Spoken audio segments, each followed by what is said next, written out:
Kisah ini melanjutkan episode sebelumnya, di mana Abimanyu telah dipaksa oleh keadaan untuk memasuki formasi Cakrabyuha milik pasukan Kurawa. Rencana Sangkuni untuk menjebak Abimanyu kini akan benar-benar terjadi. Melihat mangsanya telah masuk perangkap, Duryodhana kembali mengingatkan Raja Anggakarna. Duryodhana berkata, "Temanku Karna, tugasmu adalah untuk menghabisi Abimanyu. Kau harus menghabisinya hari ini." Dengan kemampuannya, Abimanyu berusaha untuk menerobos masuk formasi Cakrabyuha yang ada di hadapannya.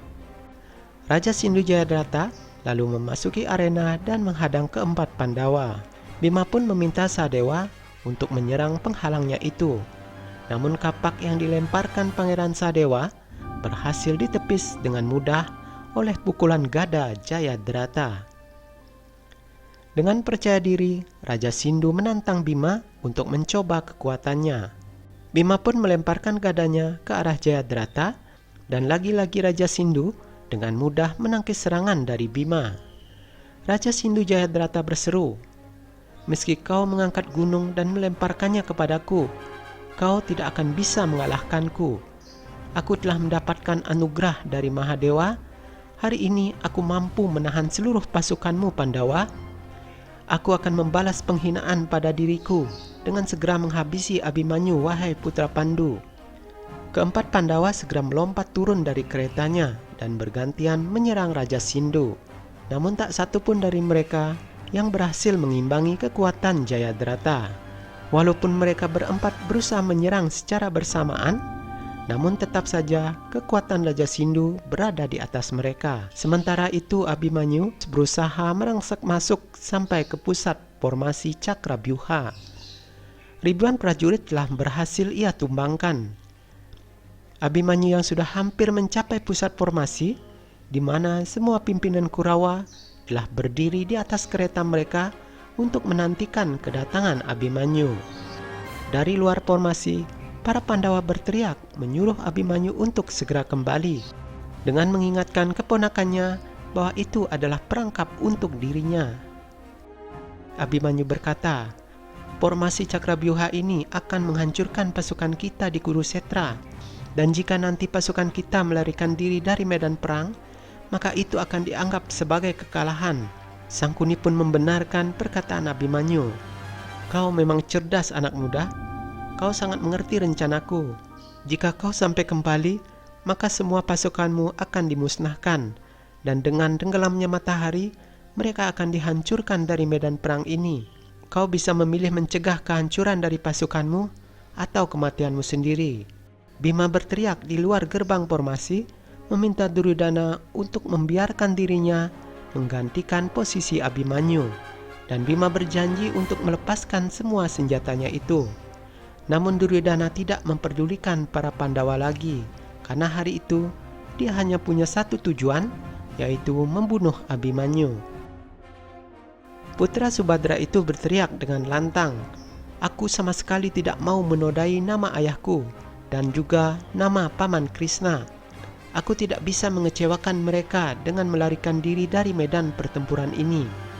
Abimanyu juga meminta maaf kepada pamannya Yudhistira karena dia tidak bisa lagi menuruti perintahnya untuk segera kembali. Para Pandawa yang terus mencoba menyelamatkan Abimanyu dihadang dan dihajar hingga babak belur oleh Jayadrata. Sesampainya di pusat formasi, Abimanyu melihat semua petinggi Kurawa telah hadir di sana untuk mengeroyoknya. Bahkan Dursasana mengatakan bahwa Abimanyu seperti seekor tikus yang datang kepada segerombolan gajah. Namun Abimanyu tidak merasa gendar sedikit pun menghadapi mereka. Ia berkata bahwa selama tubuhnya masih bernapas, maka ia akan terus melakukan perlawanan.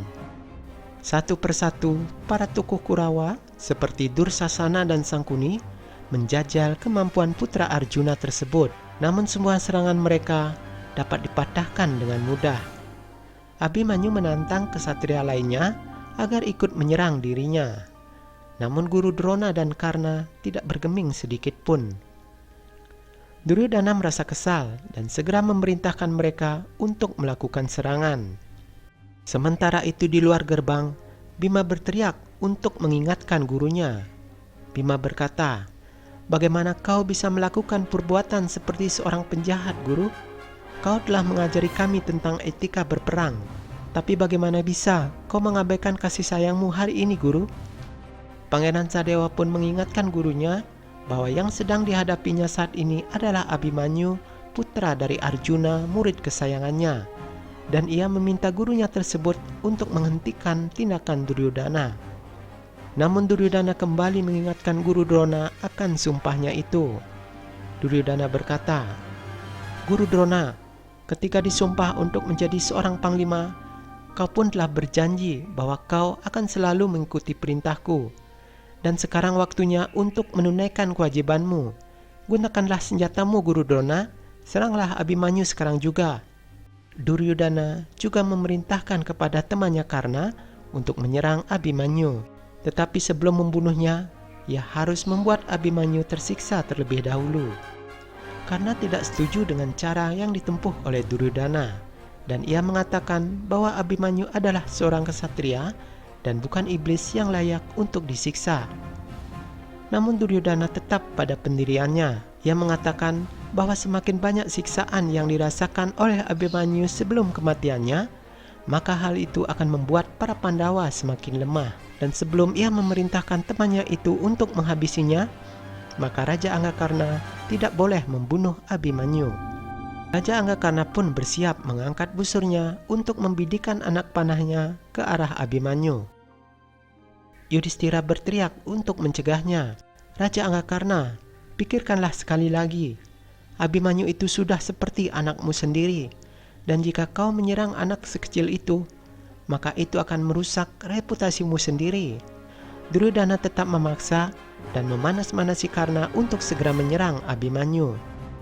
Akhirnya, Raja Anggakarna pun melepaskan anak panahnya dan menancap telak di dada Abhimanyu. Sementara itu di tempat lain, Sri Krishna merasakan apa yang telah dirasakan oleh Abhimanyu. Ayahnya Arjuna juga merasakan perasaan yang aneh, seperti ada rasa kesedihan yang mendalam sedang menghantui jiwanya.